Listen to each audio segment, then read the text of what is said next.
আসসালামু আলাইকুম। আগামী ৭ মার্চ, ১৭ই মার্চ এবং ২৬শে মার্চ নাকি আওয়ামী লীগের নেতাকর্মীরা সর্বশক্তি নিয়ে রাজপথে নামার প্রস্তুতি নিতে শুরু করেছেন এবং এই প্রস্তুতি কেন? দলীয় সভানেত্রী শেখ হাসিনা নাকি এমন নির্দেশনা দিয়েছেন। তিনি বলছেন যে ওই দিনগুলো যাবতীয় বাধা বিপত্তি উপেক্ষা করে গলি থেকে রাজপথ সর্বত্র নেতাকর্মীদের নামতে হবে। তিনি মঙ্গলবার আওয়ামী লীগের ওয়ার্কিং কমিটির বেশ কিছু শীর্ষস্থানীয় নেতার সঙ্গে যে ভার্চুয়ালি বৈঠক করেছেন, সেই বৈঠকে তিনি যে বক্তব্য দিয়েছেন তার আরও কিছু ভারতীয় কোনো গণমাধ্যমে এসেছে। কেন এই 3 দিনকে বেছে নেওয়া? খুব স্বাভাবিকভাবে আমরা বুঝতে পারি যে ২৬শে মার্চ আমাদের স্বাধীনতা দিবস, ৭ মার্চ বঙ্গবন্ধুর যে ঐতিহাসিক ভাষণ রেসকোর্স ময়দান থেকে তৎকালীন সময়ে পূর্ব পাকিস্তানের সময় বাঙালির মুক্তির জন্য, স্বাধীনতা সংগ্রামের জন্য, এবং ১৭ই মার্চ তো বঙ্গবন্ধুর জন্মবার্ষিকী। এই 3 দিনকে বেছে নেওয়ার যথেষ্ট কারণ রয়েছে, অনেকে মনে করেন যুক্তিসঙ্গত কারণ রয়েছে। শেখ হাসিনা ওই বৈঠকে যেটি বলছেন তা হচ্ছে যে আমি আশা করব বর্তমান সরকার আওয়ামী লীগের উপর থেকে নিষেধাজ্ঞা প্রত্যাহার করে নেবে, তারা সে পথে না হাঁটলে আমাদেরকেও কর্মসূচি নিতে হবে। আমাদের ধারণা ছিল যে এরই মধ্যে সম্ভবত কোনো এক ধরনের গ্রিন সিগন্যাল পেয়েছে, বা ভারতের কোনো গণমাধ্যম দাবি করছে যে গ্রিন সিগন্যাল পেয়েছে। এর বাইরে শেখ হাসিনা থেকে শুরু করে সজীব ওয়াজেদ জয়, তারা দুজনেই একাধিকবার আমাদের প্রধানমন্ত্রী তারেক রহমানের প্রতি আহ্বান জানিয়েছেন আওয়ামী লীগের রাজনৈতিক কর্মকাণ্ডের উপরে যে নিষেধাজ্ঞা রয়েছে সেগুলো প্রত্যাহারের জন্য। তার মানে কি এখনও কোনো ধরনের সমঝোতা হয়নি? সমঝোতা তো হওয়ার কথা, আমরা যেগুলো শুনে আসছিলাম। নাকি এগুলো এক ধরনের রাজনৈতিক কৌশল, যে সরাসরিভাবে না বলে, এবং যেহেতু বিএনপিও এক ধরনের চাপের মুখে রয়েছে, থাকারই কথা, আওয়ামী লীগকে ফ্যাসিস্ট বলে অভিহিত করা হচ্ছে, সেই দলের রাজনৈতিক কার্যক্রম নিষিদ্ধ রয়েছে নির্বাহী আদেশে, তো ক্ষমতায় এসেই সরাসরি এক কলমের খোঁচায় সেই নিষেধাজ্ঞা তুলে নেওয়া হবে, বা তুলে নিলে সেটির রিপারকেশন কী ধরনের হয় অন্যান্য রাজনৈতিক দলের মধ্যে, সেগুলো নিশ্চয়ই ভাববার কথা বিএনপির। আমরা আসলে কোনোটাই নিশ্চিত নই। তবে দুই দলের শীর্ষ নেতাদের যে ধরনের বক্তব্য, যে ধরনের কথাবার্তা গত মাস 2 ধরে আমরা শুনছি, তাতে দুই দলের প্রতি নমনীয় আচরণ করছে, এক ধরনের শ্রদ্ধাবোধের জায়গা থেকে তারা বক্তব্যগুলো দিচ্ছে। তো হয়তো কৌশলের অংশ হিসেবে তারা এইভাবে কথা আওয়ামী লীগের নেতাকর্মীরা। শেখ হাসিনা বলছেন যে কোনো দলের কার্যক্রমের উপর নিষেধাজ্ঞা বলবৎ থাকলেই সেই দলের কর্মীরা স্বাধীনতা দিবস সহ গুরুত্বপূর্ণ জাতীয় দিনগুলো উদযাপন করতে পারবে না, এরকম কোনো বিধিনিষেধ আরোপ করা যায় না।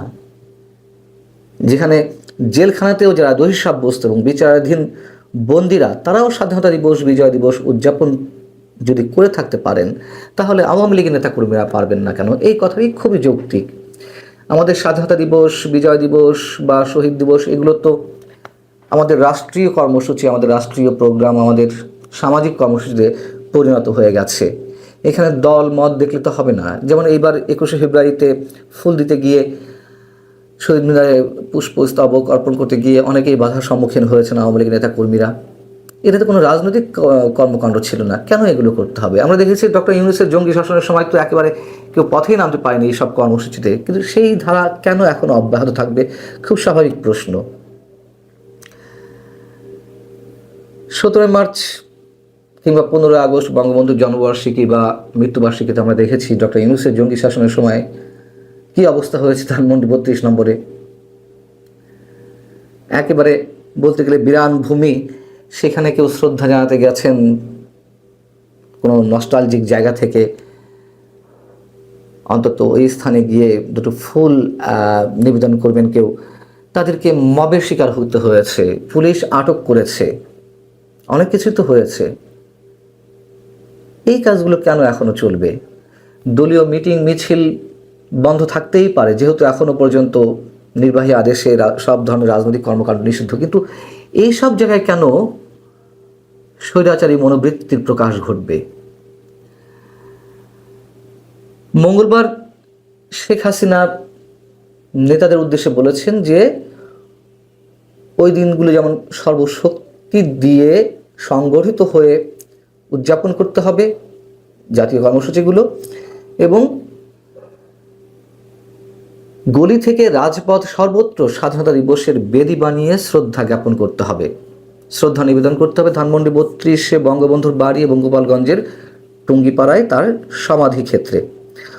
আওয়ামী লীগ নেতাদের অনেকেই দাবি করছেন যে তাদের দলীয় সভানেত্রী অনেক ভেবেচিন্তে একটা কৌশলী সিদ্ধান্ত নিয়েছেন এই 3 দিবসকে কেন্দ্র করে। তিনি বুঝে নিতে চান যে বাংলাদেশের জাতীয় জীবনের সঙ্গে জড়িয়ে থাকা এই যে 3টি দিবস, এটি উদযাপনে তারেক রহমানের প্রশাসন এবং বিএনপি আওয়ামী লীগের নেতাকর্মীদের কতটা বাধা দেয়, এবং তাদের দাবি যে এই 3 দিবসের কর্মসূচিতে যদি আওয়ামী লীগের নেতাকর্মীরা নামতে পারে তাহলে সেটি হয়তো বিএনপি সরকারের উপরে কিছুটা হলেও চাপ পড়বে। এগুলো তাদের রাজনৈতিক হিসেব নিকেশ থেকে কথাবার্তা, কিন্তু আমরা সাদা চোখে যা দেখছি, যেখানে আমি বলছিলাম যে গত 2 মাস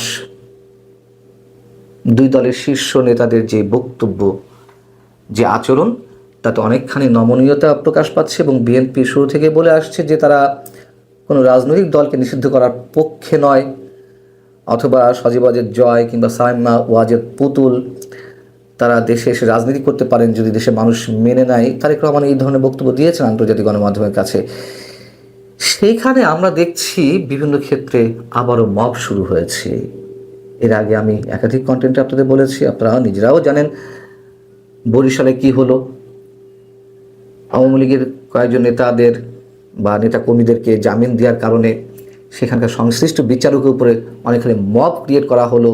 এজলাসের মধ্যে ঢুকে বিএনপিপন্থী আইনজীবীরা থ্রেট করলেন, এজলাসের বেঞ্চ ভাঙচুর করলেন। আবার অদ্ভুত এক নির্দেশনা এলো, মানে বিস্ময়কর এক নির্দেশনা, যিনি গণমাধ্যমেও এসেছে। রাজশাহী রেঞ্জের ডিআইজি মিস্টার শাহজাহান, মোহাম্মদ শাহজাহান সাহেব, তিনি রিটেন দিয়েছেন, লিখিত নির্দেশনা দিয়েছেন যে আওয়ামী লীগের কোনো নেতাকর্মী যারা আটক রয়েছেন, কারাগারে রয়েছেন, তারা কেউ জামিন পেলে তাদেরকে আবারও শোন অ্যারেস্ট দেখাতে হবে, অন্য কোনো মামলায় আটক দেখিয়ে কারাগারে প্রেরণ করবে। এটি কোন ধরনের নির্দেশনা?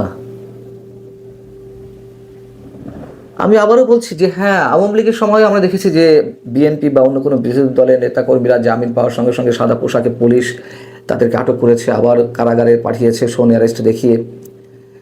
সেগুলো তো গোপনে গোপনে চলেছে, সেগুলো নিয়ে কম সমালোচনা হয়নি। কিন্তু এখন একেবারে ওপেন নির্দেশনা দিয়ে এই ধরনের কার্যক্রম চালাতে হবে, কোনো ধরনের রাগ ঢাক থাকছে না। এই যদি অবস্থা হয় তাহলে আমরা যা সাদা চোখে দেখছি, যা বুঝতে পারছি, সবই কি ভুল? নাকি আমরা এই প্রশ্ন তুলব যারা এই কাজগুলো করছেন, যেমন বরিশালে বিএনপিপন্থী আইনজীবীরা যে কাজটি করলেন, অথবা এই যে রাজশাহী রেঞ্জের ডিআইজি মোহাম্মদ শাহজাহান তিনি যে নির্দেশনা দিলেন, এগুলো কোনো গুপ্ত সংগঠনের হয়ে কেউ ইচ্ছাকৃতভাবে এই কাজগুলো করছে কি না বিএনপিকে বিপদে ফেলার জন্য? আমরা তখনই নিশ্চিত হব যে না, এগুলো কোনো গুপ্ত সংগঠনের হয়ে কোনো কাজ নয়, যদি কিনা বিএনপির হাইকমান্ড থেকে, বিএনপির শীর্ষ নেতৃত্বের জায়গা থেকে এসব বিষয়ে আপত্তি জানিয়ে কোনো বক্তব্য যদি না দেয়া হয়। আওয়ামী লীগ রাজনীতিতে ফিরবে, এটি বাস্তবতা, এটাই বাস্তবতা। আওয়ামী লীগ বিএনপির মতন যে রাজনৈতিক শক্তি একেবারে রাষ্ট্রের সমাজের তৃণমূলে গ্রথিত, এগুলোকে এত সহজে নির্মূল করা যায় না, সম্ভব না। কোনো আদর্শকে এইভাবে নির্মূল করা যায় না। এগুলো খুব পুরনো কথা, আবারও বলতে হচ্ছে। যদি সত্যি সত্যি বিএনপি ইউনূস সরকারের পথে হাঁটে, তাহলে এর দায়িত্ব বিএনপিকে নিতে হবে বা বিএনপিকে খেসারত দিতে হবে, যেমনটা খেসারত দিতে হয়েছে আওয়ামী লীগকে। আওয়ামী লীগ 15.5 বছর বিএনপি বা জামাতের নেতাকর্মীদেরকে পথে নামতে দেয়নি। তারা যদিও অনেক বাধা বিপত্তি করে অনেক ধরনের কর্মসূচি পালন করেছে, বিশেষ করে বিএনপি সেখানে নানান ধরনের আক্রমণ ঘটেছে, তার পরিণতি তো আমরা দেখেছি। এই ইতিহাস বিএনপি মনে রাখবে না, তারেক রহমান নিজেকে 17 বছর ধরে প্রস্তুত করেছেন, তিনি এগুলো মাথা রাখবেন না, এটি হতে পারে না।